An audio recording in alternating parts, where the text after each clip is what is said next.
안녕하세요, 김도현입니다. 저는 이번 미국 동부 투어에서 통찰을 얻게 된 과정에 대해 발표를 할 것입니다. 먼저 순서로는 여행했던 지역, 인상 깊었던 위로, 그리고 마지막으로 느낀 점에 대해 설명할 것입니다. 첫 번째로 여행했던 지역입니다. 저희는 미국의 심장이라고 할 수 있는 동부 쪽을 여행을 했으며 캐나다 쪽은 퀘벡주, 온타리오주를 주로 여행을 했습니다. 이제 두 번째로는 여행에서 가장 인상 깊었던 내용, 즉 숨겨진 이면에 대해 설명하겠습니다. 네, 첫 번째로 아까 보시다시피 남북전쟁이 일어난 진짜입니다. 남북전쟁 당시 링컨의 연서인 Of the people, for the people, by the people은 독립선언문에도 그대로 사용했던 문장입니다. 그렇다면 독립선언 당시와 현재가 어떤 점이 다르기에 이런 문장을 다시 사용할 수 있었을까요? 독립선언 당시 사람들은 농사를 짓거나 돈을 벌기 위해서 노예가 필요한 사람들이 많아 노예를 해방시킬 수 없었습니다. 하지만 시간이 흘러 북부에서 공업이 발달을 하면서 노예가 이득이 되는 것이 아니라 오히려 짐이 되는 경우가 발생하게 됩니다. 그렇다면 이 노예를 학습을 시키면 되지 않느냐라는 의문을 가질 수 있게 되는데요. 그러나 여기에서는 아주 심각한 문제가 발생하게 됩니다. 글을 읽고 쓸 줄 알아도 제품을 발전을 시키고 혁신을 시킬 수 없게 되는 것이었습니다. 노예의 생각, 즉 자신이 노예라는 인식 때문에 제품을 발전시키지 못하고 혁신을 할 수 없게 되는 것이었습니다. 그래서 이 문제가 이어져 결국 남북전쟁이 이어지게 됩니다. 두 번째는 청교도인들의 숨겨진 이면입니다. 미국의 정신을 만든 청교도인들은 종교의 자유를 찾아 떠나는 것은 맞지만 민주주의의 이념을 통한 새로운 나라를 건설하기 위해서 머나먼 이국의 땅을 찾아온 것이었습니다.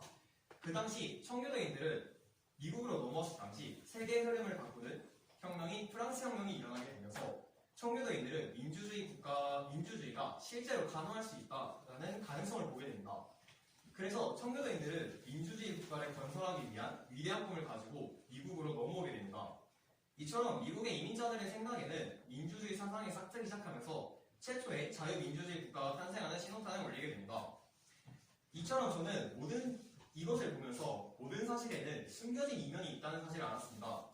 모든 정보는 빙산의 일각처럼 보여진 결과보다 항상 거대한 사실이 숨어 있습니다.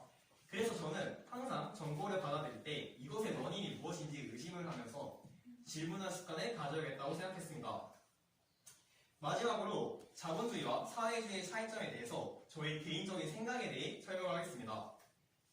저희가 미국과 캐나다를 갔다 오면서 두 나라 간에 많은 차이가 있다는 것을 알았습니다. 먼저 미국은 자본주의를 대표할 수 있는 나라입니다. 그러다 보니 미국이라는 나라는 역동성이 넘치고 사람들이 친절했습니다. 개인이 주도해서 만든 나라인지 자신이 노력한 만큼 돈을 벌 수 있다는 생각에 역동성이 느껴지는 것 같았습니다. 그러나 잘 사는 사람은 매우 잘 사고 못 사는 사람은 매우 못 사는 이런 빈부격차가 매우 크다고 느껴졌습니다. 그 반대인 나라인 사회주의 국가인 캐나다입니다. 캐나다는 가장 먼저 미국에 비해 역동성이 떨어진다는 걸 느꼈습니다. 사람들이 미국에 비해 덜 친절하고 주위 환경이 미국보다 깨끗하지 않다는 것을 알았습니다. 또한 복지국가이다 보니 사람들이 어떤 것을 개선을 하고 발전을 하는 것에 대해 떨어진다고 생각했습니다. 그러나 이런 복지가 잘 되어 있어 의료나 보험 같은 서비스가 잘 되어 있으며 빈부격차가 미국에 비해 떨어진다는 사실이 느껴졌습니다. 이처럼 국가의 정책이나 국가를 생각하는 입장의 차이가 이러한 차이점을 만들어낸다고 생각했습니다. 마지막으로 이번 여행을 통해 가장 인상 깊었던 말에 대해 설명을 하고 마치겠습니다. 그럼에도 불구하고, 즉 하늘이 무너져도 솟아날 구멍이 있다라는 말처럼 이 말을 어떻게 사용하는지에 따라 자신 앞에 놓여진 위기를 기회로 바꿀 것인지 아니면 위기를 그대로 직면할지는 어떻게 선택을 하는지에 따라 달려있기 때문에 앞으로의 인생에서 이 말을 사용했다고 다짐했습니다. 이상으로 저의 발표를 들어주셔서 감사합니다.